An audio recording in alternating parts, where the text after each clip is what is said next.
Oh, yes. Good morning. Good morning. Now, I don't have my Dunkin' this morning because I didn't have time to stop. So I just have my local cafe coffee, which is not Dunkin' for sure, but it is what it is. I am Kenny Polcara, your host of the party, and today is Wednesday, February 23rd, 2022. And what is it that you need to know after the destruction that we saw yesterday, after the U.S. finally got a chance to catch up on the action after Monday's holiday? So here's what you need to know. Vlad takes Ukraine, and global leaders launch the sanctions that they've been talking about, or at least some of them. Global markets, though, yesterday they took a big beating, but this morning they are higher. Maybe they were just a bit oversold. And there's still a chance of diplomacy, but will Vlad consider it? That's going to be the topic of discussion today. The S&P bounced off its January 24th low, right? 42.67. The low was 42.22, so we got within 40 points. And what are we having for dinner tonight? Well, we're going to have the Italian-style sweet and sour chicken called Pollo Agridolce, but we'll get to that in a minute. So good morning, good evening, good afternoon to everyone around who's listening. Global stocks took it on the chin again yesterday as investors attempted to assess Vlad's latest move. Was this the beginning of the end for Ukraine, or is everyone just overreacting? By now, you know Vlad has taken or recognized the two breakaway regions of Ukraine and he sent in his peacekeeping troops to calm everybody down. But the peacekeepers only caused global leaders to initiate the sanctions they promised. Germany delivering the biggest hit at the European markets had closed by halting the ongoing certification of the Nord Stream 2 pipeline, the pipeline that would deliver natural gas to Europe from Russia and solidify Vlad's position as the supplier of choice to Europe. In response, natural gas prices spiked by 11%, which is going to hit the Europeans hard. But Olaf Scholz, the German chancellor, had warned that this response was possible and then followed through. Joey, on the other hand, did initiate the U.S. response as well, and his were described as impotent. And that contributed to the ongoing sell-off as the threat of war becomes the latest wild card for investors to consider. By the end of the day yesterday, the Dow gave back another 483 points, or 1.5%. The S&P 45 points, 1%. The Nasdaq down 166 points, or 1.2%. The Russell lost 30 points, 1.5%. The transports gave back 234 points, or 1.6%, all while the 10-year Treasury ended the day yielding 1.96. And if you're keeping the scorecard, the Dow is now down 7.5% year to date. The S&P kissed correction territory, down 10%, and then rallied back a bit to end the day down 9.6% year to date. The Nasdaq's off 14.5%, the Russell's off 11.8%, the transport's off 10.5%. Of the S&P 500, 190 names are down more than 20% in bear market territory. So be careful what you're looking at and kind of what you're watching, right? Because there are some great bargains out there. Now, yes, we did have some economic data yesterday, and it was in line, and it did little to help the markets, as discussed, right? I told you that under the circumstances, it wasn't going to make a difference to the broader markets, whatever the data was, right? They were geared up to end the day lower, and lower they did. Market manufacturing PMI was better than expected, 57.5, solid. Market services PMI, 56.7, solid. Market U.S. composite PMI, 56, solid again. But remember, trades are always two-sided. There must be both a buyer and a seller. So while stocks get hit, because all the uncertainty, Fed uncertainty, geopolitical uncertainty, policy uncertainty, buyers are alive and well. They're just choosing to be patient and non-aggressive. They recognize that the panic in the markets are going to cause the algos to send in waves of sell orders with little regard to price. So they take advantage of that. Again, why would you pay $50 if the seller's going to be willing to sell to you at $48 or $45 or $46? So yes, it feels ugly, but this too is transitory. And if you have time on your side, there are great bargains to be had. You just need to do your homework.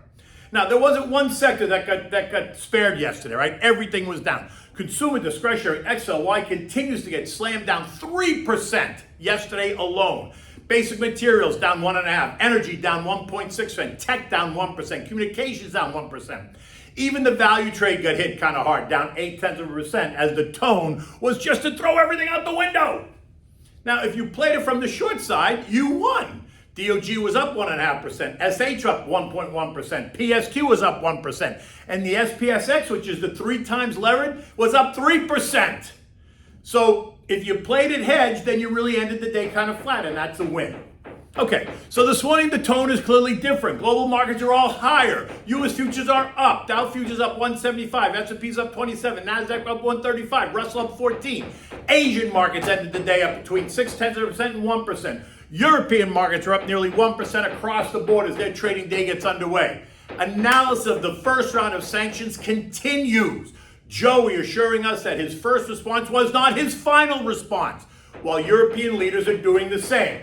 Remember what I told you yesterday. The American Association of Individual Investors has bears at 43% and bulls at 19%. And that means that there should be a strong snapback rally at some point. And maybe today is the day, the beginning of that. And why? Once again, because when bearish sentiment gets this out of whack, it is a contraindicator. But like I said yesterday, you need to pay attention to the noise to help you figure out when that contrary opinion is about to happen. And maybe it is today. Or maybe today is just going to be more of a dead cat bounce as we test lower once again. Right? But the geopolitical noise is going to continue to cloud the action, and so you just have to pay attention. Listen, does it appear that we have some clarity now? Maybe. Vlad made his move, and now we have made ours, right? Global leaders have made their moves. The ball's back in Vlad's court. Will he continue down this invasion route, or will he choose diplomacy? At this point, it's about everybody saving face, right? You can't expect Vlad to just turn around without getting assurances that NATO will retreat. You can't expect the European and U.S. leaders to turn around without assurances that Vlad will pull out. Everybody needs to play nice in the sandbox, but everybody needs to save face, right? Everybody needs a little something to make this work. Okay, so let's talk about the elephant in the room, China. Xi has been noticeably quiet, if you haven't noticed. He hasn't supported either side, at least not out loud. I think he's fully supporting Russia, but he's just not saying it, right? But he's clearly watching to see how this plays out, because don't kid yourself, Taiwan is in his sights. He's already said it. He has made it clear that Taiwan is not a separate country, and he intends on taking it back. And this is the real geopolitical issue that is simmering on the back burner that I don't think enough people are paying attention to. Again, I would say shame on us and the rest of the world for even allowing Taiwan to take on the role that it has. If China takes Taiwan, this whole Russia-Ukraine thing, it's going to look like kindergarten. So I would say get ready, because it is coming. I only hope that the administration has a plan for if and when it does, right? And I hope I'm wrong, but my sense is China's making too much noise. Oil took a breather yesterday after trading as high as $96 a barrel, ending the day at $91.90. This morning it's off another 50 cents at $91.37. As trader types ring the cash register after the explosive move higher over the past 4 months. Talk of Iranian oil hitting the market is helping to push oil lower, but that's just talk. It has not happened yet. And talk of Joey releasing more from the Strategic Petroleum Reserve is also being credited to putting pressure on oil. Neither of which I'm buying at all. I just think it's lots of profit taking. Oil's had this dramatic move, and so therefore it makes perfect sense, right? The S&P closed last night at 43.04 after testing as low as 42.67, only 40 points away from the January 24th low of 42.22, a level I've been calling for as we needed to retest. When it got there, I expected it to hold, and it appears as if it has. But I would expect that we're going to have to test it a third time before I'm completely convinced. We've been talking about this. Now it's happening. You shouldn't be surprised. Expect more volatility in the days ahead. Remember, it's all about sticking to the plan. Whatever your plan is, are you playing it from the long side, from the short side, are you playing it hedge side, whatever. I'm always happy to discuss. Feel free to give me a buzz. Okay. So what are we doing for dinner tonight? So this is the Italian style of sweet and sour chicken, right? Called Pollo Agridolce, which means sweet and sour. Okay, so for this you need chicken pieces, right? Legs, thighs, breasts. I really just use the dark meat, so the legs and the thighs, but you can use it all.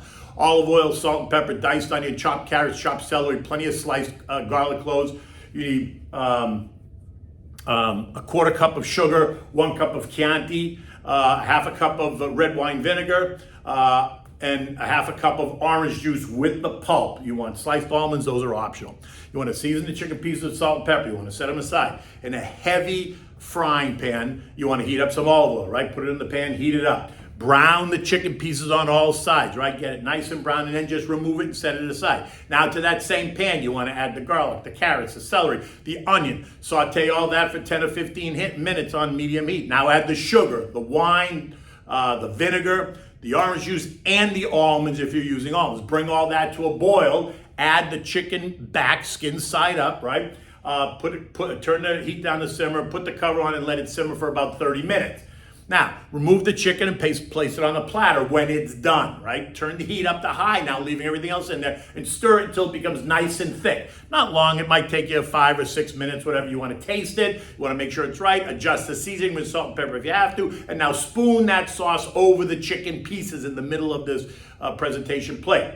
Right, this dish works well with a green veggie, something like French cut green beans or broccoli or broccolini. You want to also serve this with a large mixed green salad with tomatoes, red onions, cucumbers, right? Dress it in simple, balsamic vinegar maybe and some olive oil. You want to keep it simple because the chicken and the marinade carry this dish. Okay, so you can have everything else on the side because the focus is the chicken. In any event, look, it's a gorgeous day outside. There's hardly any clouds in the sky, and it's going to be about 80 degrees here in South Florida today, so it's going to be another great day. Let's hope the same for the markets.